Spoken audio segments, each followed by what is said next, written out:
मुझसे बेगम साहब ने जो है रमज़ान की पहली को डिलीवरी भी करवाई थी, तो मुझे 200 रुपये टिप मिली थी। बेगम को मैंने 5000 भी।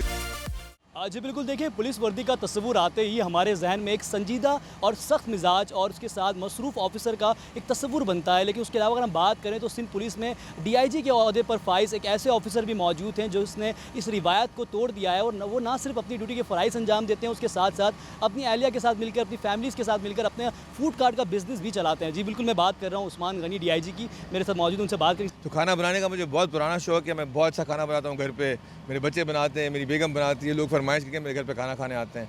तो ये भी ऐसे ही हुआ था, एक दोस्त ने फरमाइश की मुझे मैक्सिकन टाकोस खाने, वो बना के दो। वो बनाए तो वो बिल्कुल ना तकरीबन मैक्सिकन टेस्ट वाले थे, ऐसे टाकोस पाकिस्तान में उसने कहा कि नहीं मिलते हैं। तो we sent it to the Karachi eat festival, जिन्होंने हमें पहला दफ़ा मौका दिया कि हम स्टॉल लगा सकें। वो स्टॉल इतना पॉपुलर हुआ कि बस वो चलते चलते डिलीवरी शुरू हुई, डिलीवरी के बाद नहीं, पहले केटरिंग शुरू हुई, फिर डिलीवरी शुरू हुई, फिर अब ये रिक्शा आ गए। एक ये रिक्शा, एक घर पे गाड़ी खड़ी, वो आ गए। हम लोग मैक्सिको में थे, तो आई थिंक वापस आ रहे थे, तो लास्ट जो हम लोगों ने वहाँ पे गेट पे ना वो गिटार बजा रहे थे मैक्सिकन, तो उन्होंने बड़े बड़े टोपियाँ पहनी होती, समब्रेरोस। तो वापस जब आए हम लोग, तो जब ये स्टॉल शुरू हो रहा था तो हमारा कोई नाम नहीं था, हम लोग घर में खाना बनाया था, राइट।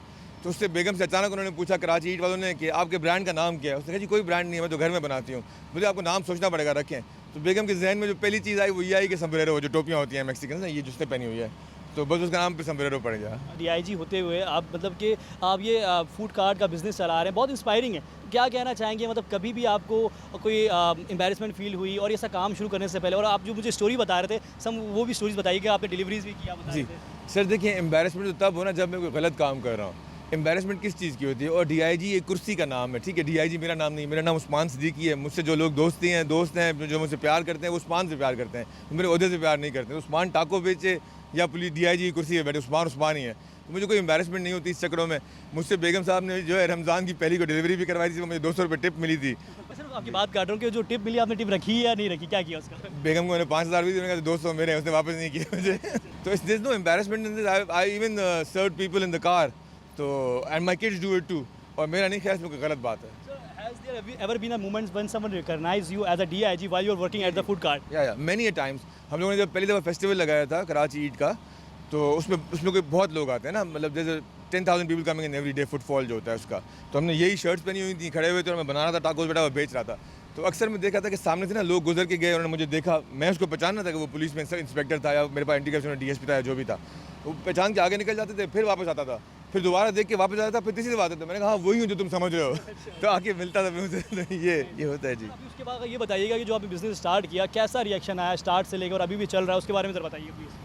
सर इसमें जो है ना, देखें ये बड़ा स्पेशलाइज फूड है Mexican, so not a lot of people know about it. जो लोग बाहर जाते रहते हैं, ट्रैवल करते हैं, उनको समझ आता है कि ये टेस्ट कितना जो है उससे मिलता जुलता है। सो जो लोग मैक्सिकन फूड खाते हैं उनका रिस्पांस ऐसा है कि आप वो तो बोलते हैं कि इसके पैसे तुम बढ़ा भी दो, तुम कैसे पूरे करते हो, क्योंकि इसमें सारी चीज़ें इंपोर्टेड है ना।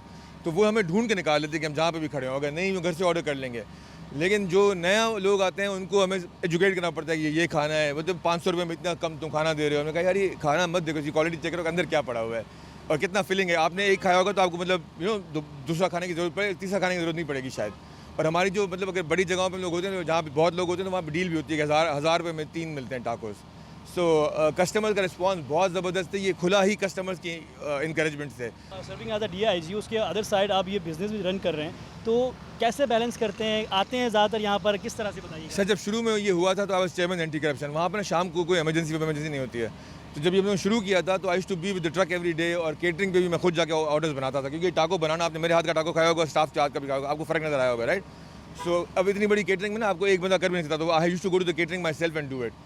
और मैं रक्षा पे भी मैं, मेरे बच्चे और मेरी बेगम, हम लोग रोज़ आते थे, खुद खड़े होकर करते थे। लेकिन उसके बाद जब स्टाफ हमारा ट्रेन हो गया इतना कि मतलब वो खुद सर्व कर सकें, क्योंकि सारा मेरे गांव का सिंधी स्टाफ है, मेरी ज़मीनों पे होते हैं ना लोग। अभी आप इनसे बात करें तो आपको मैक्सिकन खानों के नाम बता रहे होते हैं।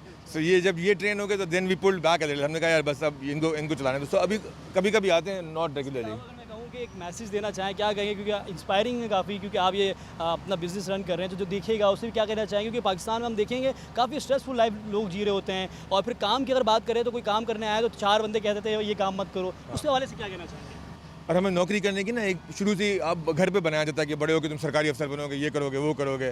सो अपना काम करने में कोई हर्ज नहीं है, जो मेहनत आप अपने लिए कर रहे हैं वो आप दूसरे के लिए क्यों करें, और अगर आप दूसरे के लिए करें अपने लिए भी करें। और अगर आपको किसी चीज़ का शौक है तो उसको ज़रूर परस्यू करें।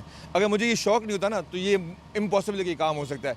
आप इस गर्मी में किचन के अंदर खड़े होकर आग पे ये खाना बना रहे हैं, ये यहाँ से हो सकता है, यहाँ से नहीं हो सकता, ठीक है, दिल से हो सकता है। तो अगर आपको किसी चीज़ का शौक़ है तो काइंडली दूसरों के कहने पे या भेड़ चाल में सरकारी नौकरियों के पीछे मत जाएं और अपना काम शुरू करें। इसमें बहुत बरकत भी है और मज़ा भी आता है करने में। Thank you sir. आपने गुफ्तगू सुनी। मेरे साथ इस वक्त मौजूद थे डीआईजी उस्मान गनी, जिन्होंने बताया जो कि अपनी फैमिली के साथ अपना एक बिज़नेस भी रन करते हैं, जबकि वो डीआईजी के अहदे पर भी फाइज हैं और उसके बावजूद वो अपना बिज़नेस भी चलाते हैं जिसमें उन्हें ज़रा भी शर्म महसूस नहीं होती। और ये मिसाल है उनकी तरफ से तमाम लोगों के लिए कि वो बड़े अहदे पर होने के बावजूद भी उनका यही कहना है कि कोई भी काम छोटा बड़ा नहीं होता। अगर आपको शौक़ है किसी काम का तो आप कोई सा भी बिज़नेस जो है वो रन कर सकते हैं। और उन्हें काम पसंद था तो उन्होंने अपनी फैमिली के साथ इस काम को शुरू किया, जिसके साथ आहिस्ता चलते चलते ही आवाम की तरफ से जो है उन्हें अच्छा रिव्यू मिला और उनका काम जो है वो बहुत ही बेहतरीन तरह से चल रहा है। जी।